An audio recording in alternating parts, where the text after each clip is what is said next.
Capitol complex. The eclectic symbolism that one stumbles upon at the precinct, to the ideas of the cosmic man, to the poetics of the spaces that are showcased, somehow through the photographs that I personally took over last few years, and also very recently showcased at the Tower of Shadows only last month. The word Capitol is derived from the Capitol Hill in Washington, D.C., which is named after the Capitoline Hill in Rome, which was home to the temple of Jupiter Optimus Maximus. The primary use of this most important temple in ancient Rome was a meeting place for the Senate, the end point of triumphs, to a repository of cultural, political, and ritual objects. And much like the Jupiter Optimus Maximus, Le Corbusier designed the Capitol complex with the Assembly building, the High Courts, and the Secretariat building, and the entire precinct elevated from the rest of the city grid. The Capitol embodies the dignity of three fundamental powers: executive, legislative, and judicial for the governments. From identified vantage points, the Capitol has a setting against the picturesque backdrop of the shivalics.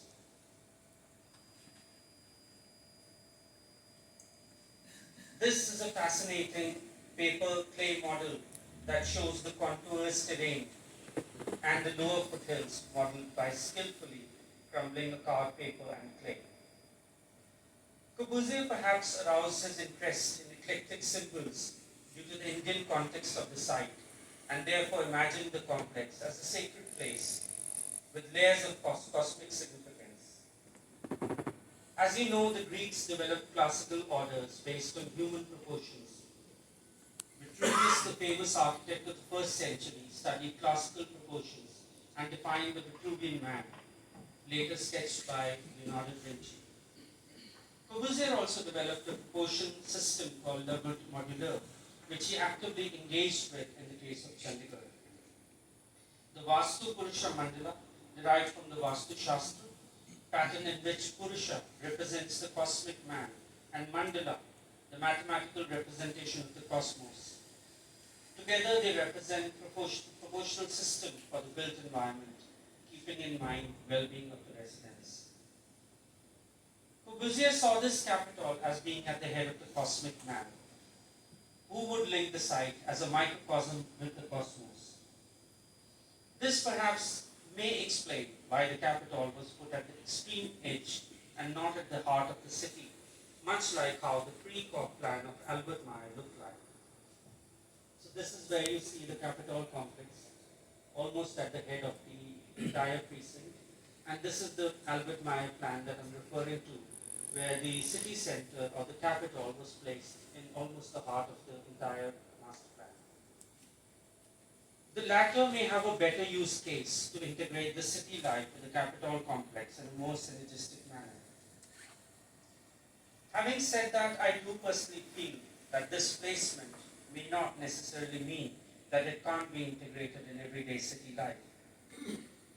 Taking you to the spatial layout of the Capitol complex. This is a rough sketch of how the placement of the Capitol is done. Towards the northeast, you see the open hand monument and the pit of contemplation. And with a pedestrian esplanade, you enter the city center area.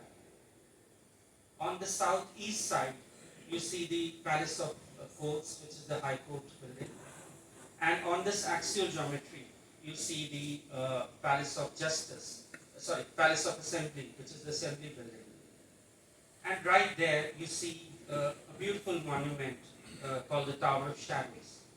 And this is a geometric hill. And towards almost the northwest west end, you see it's being bookended by the linear geometry of the Secretariat building.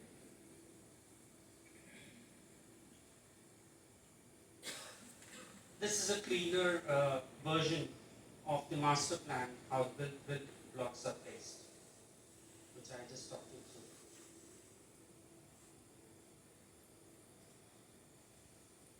Now I'll run through each of these spaces structures of the Capitol complex. I'll back it up with some photographs that I took over the last few years. Palace of Justice. The three grand pylons rendered in cement concrete and painted in primary colors of green, yellow, and red. The structure mixes primary forms taken from purist geometry with a brutalist expression punctuated by polychromy of gold colors, contrasting with the monochrome appearance of raw concrete.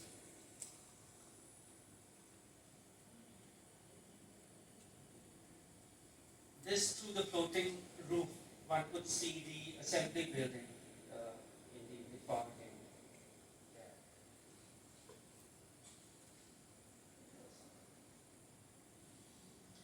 Apart from these grand scale pylons is the characteristic brise-soleil that composes the rest of the facade.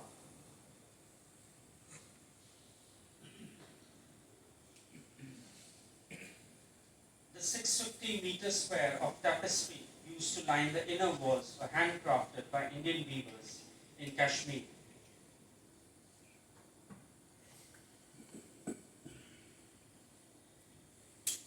This is a sketch that shows the lower part of the tapestry I'm talking about.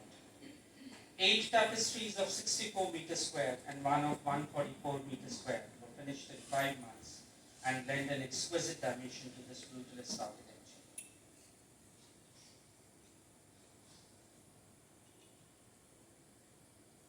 This is the rooftop of the Palace of Justice, showing the assembly building. The Palace of Assembly being one of these several works. The Capitol complex is considered as one of the most significant pieces of architects' realized body of works, commissioned in the course of what Corbusier referred to as patient research. It demonstrates Corbu's 5 points as well as the ideas of Villiers-Reduce and Athens Charter that encapsulate his practice ideology. The program features a circular assembly chamber, a forum for conversation and transactions, and a stair-free circulation.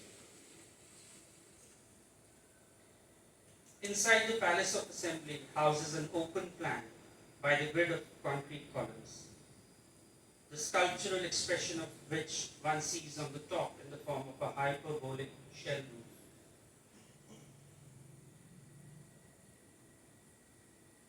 This is the shell roof that most of us are witness to,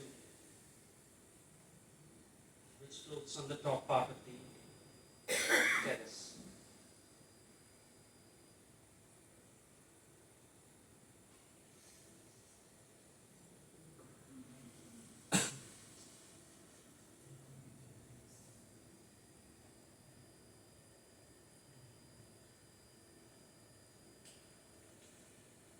Sometimes the picture does the talking, so I refrain from using many words. I think you can just enjoy the compositions.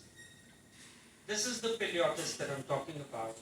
So the structure is actually lifted off concrete, reinforced concrete columns as they were, but they are of a different proportion, much slender and much leaner, but wider.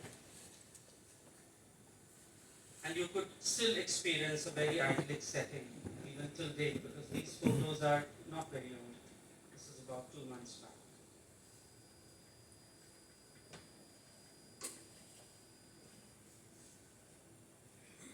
In the middle of which you see the enamel door. The enamel door was painted by Corbusier himself in his workshop in Paris and airlifted to India. Nearly 25 foot tall, this grand scale pivot door was meant to be a ceremonial entryway to the assembly building. Le Corbusier wrote to Nehru and asked him on what symbols should the door represent, to which Nehru replied that Corbusier imagined them himself. So he designed symbols representing a new India. It showcased in polychromy the relation of man and the cosmos, imagery like the sun part, lunar eclipse, and equinox. The lower part of the door shows animals, natural forms, and landscape that he saw in the north of India. Corbusier abstracted ecosystem, modular man, water streams, turtle, bull, fish, and the serpent. The proverbial tree of knowledge, flowering into the fruits of knowledge, beautifully sits in the lower part of the center. Quote, color in architecture means as powerful as the ground plan and section, or better, polychromy, a component of the ground plan and section itself, unquote, Le Corbusier.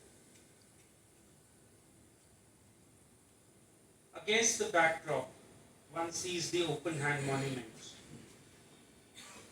The open hand sculpture is an 85 feet tall metal windmill erected inside a sheer wall portal frame weighing about 50 tons. It was hand cast in sheet metal in Bhakra Nangal's workshop at Nangal.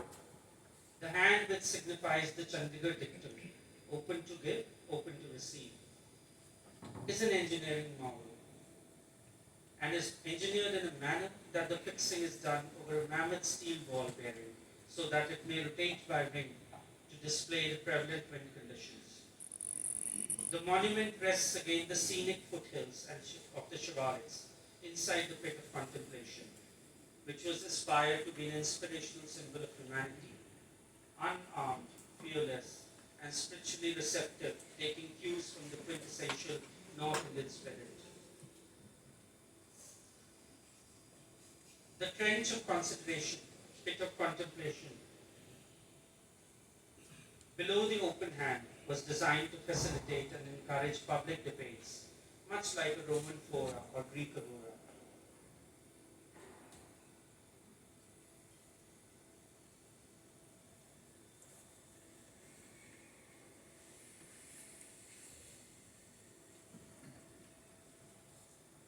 This is an interesting vantage point.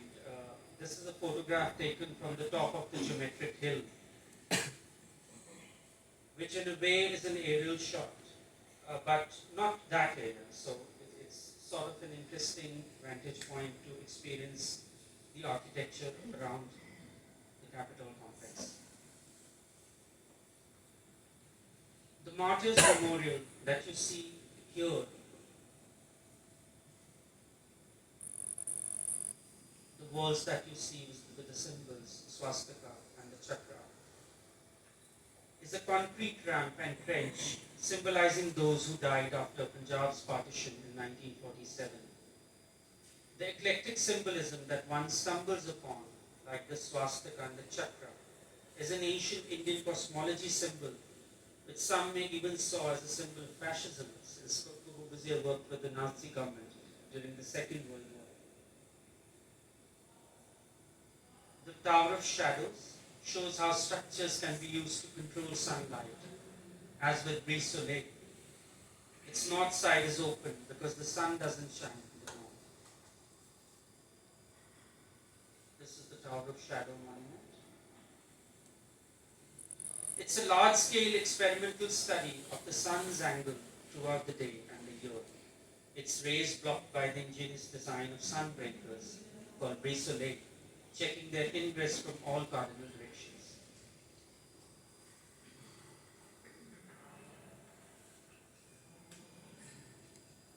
This partly shows the geometric hill from where the shot is taken, and it overlooks the assembly building towards the backdrop.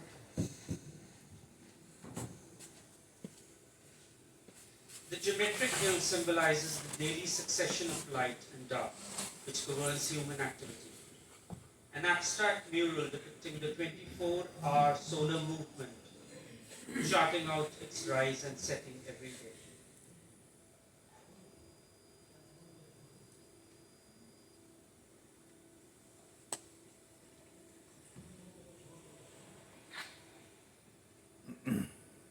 Now I'm going to touch upon the history that we've experienced and a little bit about the future.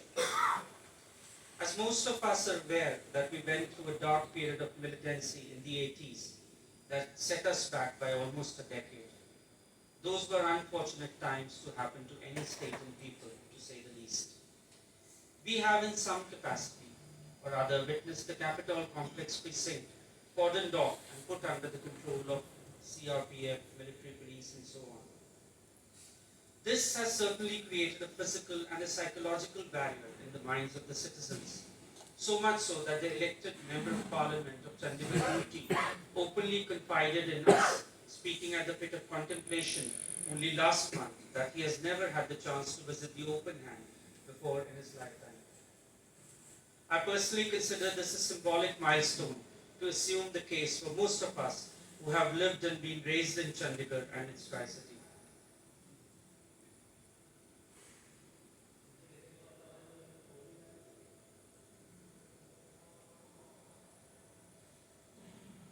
We set up Chandigarh Foundation Chandigarh, FCH, few months back this year itself, and its inaugural event on 5th October was a tiny effort in this direction.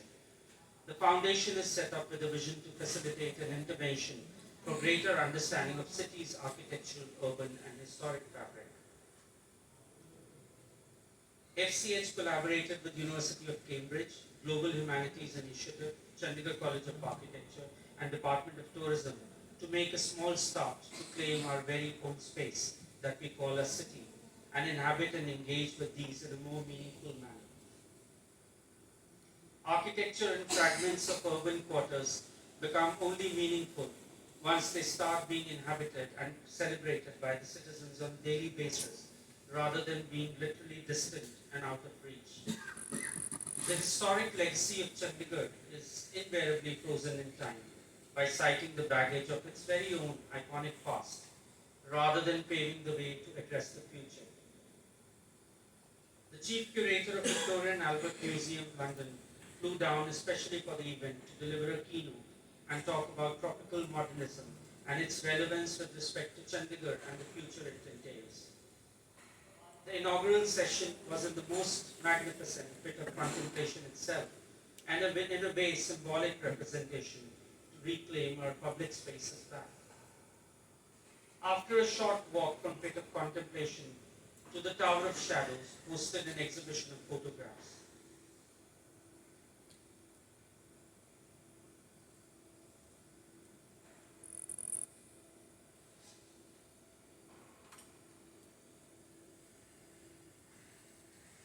Without corrupting the sanctity of the structure, we use the brise soleil as the visual guide to display and showcase some photographs. With our own modest budget, we set up the lighting design and printed large format photographs for citizens to engage with. It was rather surreal to merge the object of investigation and the subject.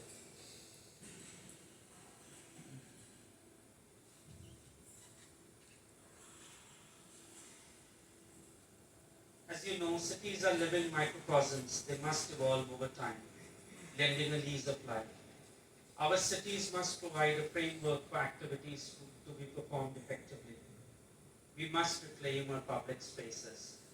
These glorious urban spaces need to be activated and animated on a regular basis to become part of an active city life. People should be able to walk around, wander, jog, and idle around, soaking the spirit of this modernist legacy.